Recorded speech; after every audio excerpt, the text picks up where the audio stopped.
a page in history when the workers they fought back, and the might of exploitation at last began to crack. In farm and field and factory, workshop, mine and rail. Behind me here is the railway bridge at Clontarf, which is one of the well-known landmarks in the area.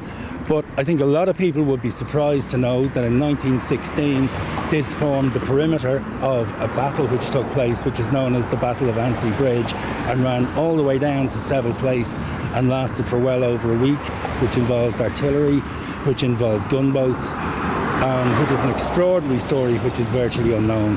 And this is the story that we're going to tell. This is St. Joseph's School, and this is going to be the starting point for the walking tour, largely to give some context to how radicalism evolved in the area. We'll be looking at the role of Eamon Kent, who set up Irish classes in a number of locations throughout the area from Clontarf down to Ballybock, and that eventually evolved into the volunteer movement and the 2nd Battalion of the Dublin Brigade, in particularly F Company and G Company, who are based down at Father Matthew Park.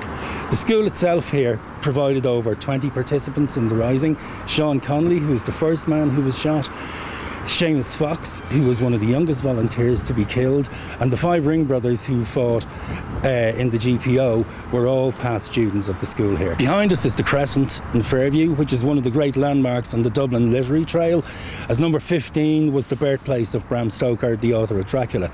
But what people don't tend to know is that it was also the home of Harry Boland, and in 1916 Harry fought at the Battle of Annesley Bridge before going on to fight in the GPO and at Moore Street.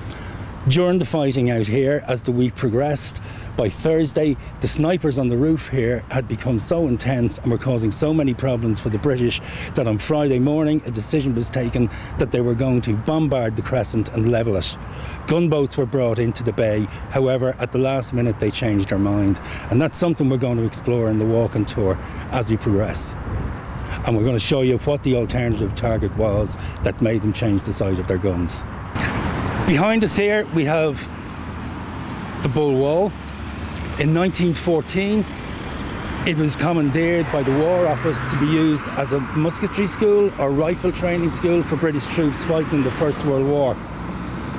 At the time of 1916 there was about 120 men based out in the school, and as the fighting started to break out in Dublin, they were rushed down the road here to go down the Wharf Road or East Wall Road to take control of Dublin Port.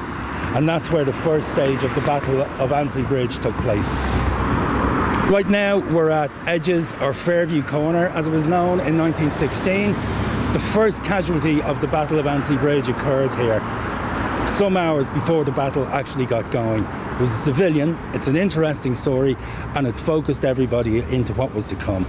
It's something we'll be exploring as we go throughout the tour. Right, we're in the familiar surroundings of Fairview Park, with all its beautiful selection of trees and plants and everything else. But in 1916, this would have been known as the Mud Flats, which was a flat plain which ran up to the railway embankment just behind us here, which had been created by the Great Northern Railway when they dammed the seafront to create a bridge from Clontarf Bridge all the way down to Amiens Street Station.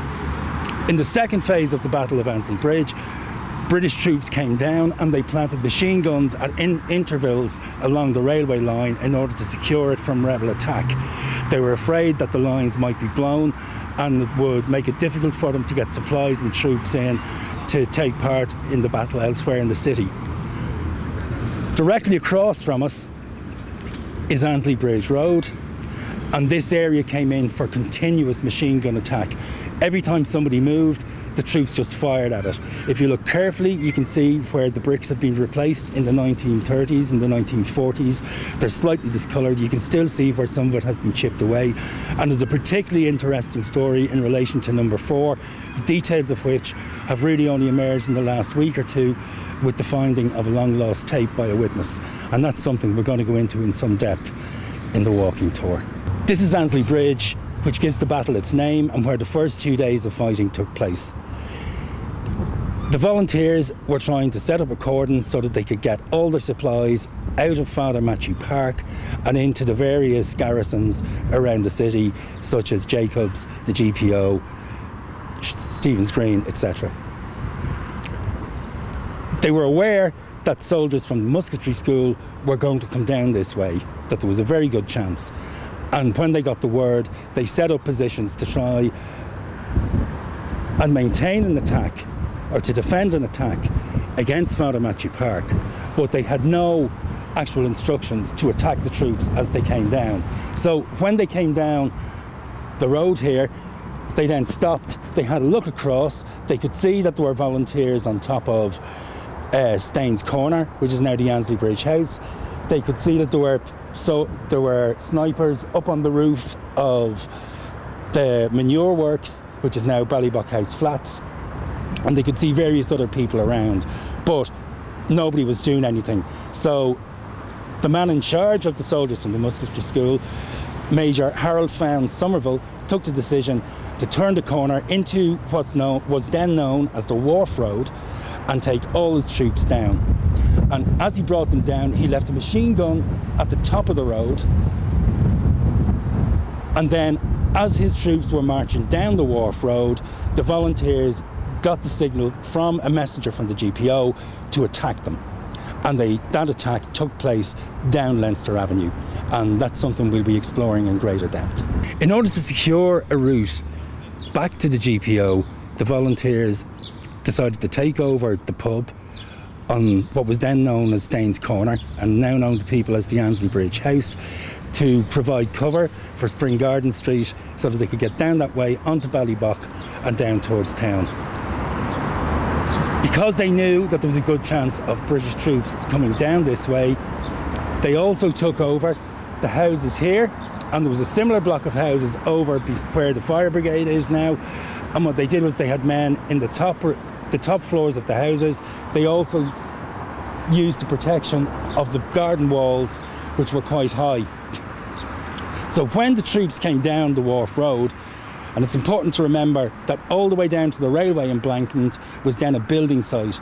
All the houses on the left-hand side were still being built. They were able to come down the road, they had men up on a height, and they could directly attack across at the British troops and cause absolute havoc.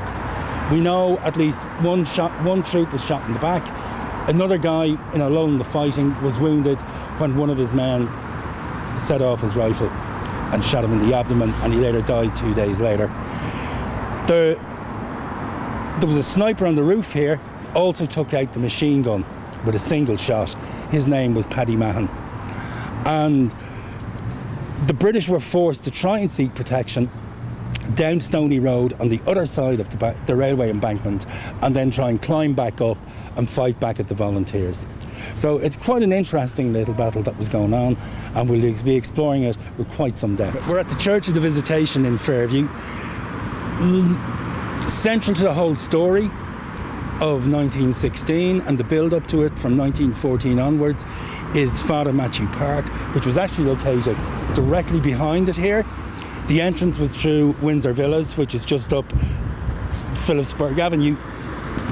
And Father Matthew Park was where the volunteers trained, where they mobilised, and where all the arms that they were going to be using during the 1916 Rising were brought in here to be distributed across the city.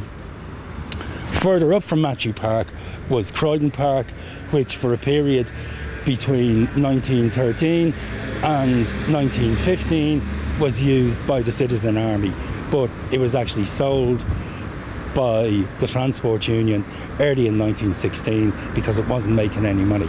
But it still got bombed during the Battle of Annesley Bridge, and that's something that we're going to go into.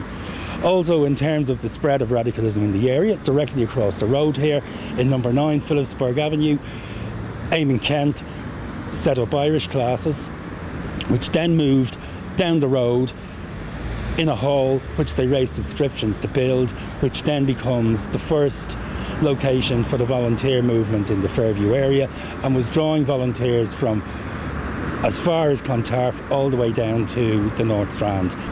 Another one of the interesting things about the church here is that at the time, one of the priests involved in the church was Father Flanagan, who went on to be president of Sinn Féin. During the Rising, Father Flanagan actually came down to Ballybock Bridge and he blessed all the volunteers who were about to go to war, and led to a fairly iconic description of the rifle in one hand and the rosary beads in the other. This is Windsor Villas, which was the original entrance to Father Matthew Park back in 1916. The park was actually built in 1910 by the Capuchins as a pleasure ground to bring workers from the inner city out so that they could have a good, healthy day in the countryside. By 1914, it had been taken over by the volunteers as their headquarters. And for drilling, for parading, you also had the Kathleen Houlihan branch of Cumann was founded out here. And just to give an idea of the radicalism in the area, you had just up the road here, you had Sean Connolly lived, you had almost every single street on the left-hand side on the way down, there were members of F Company or E Company.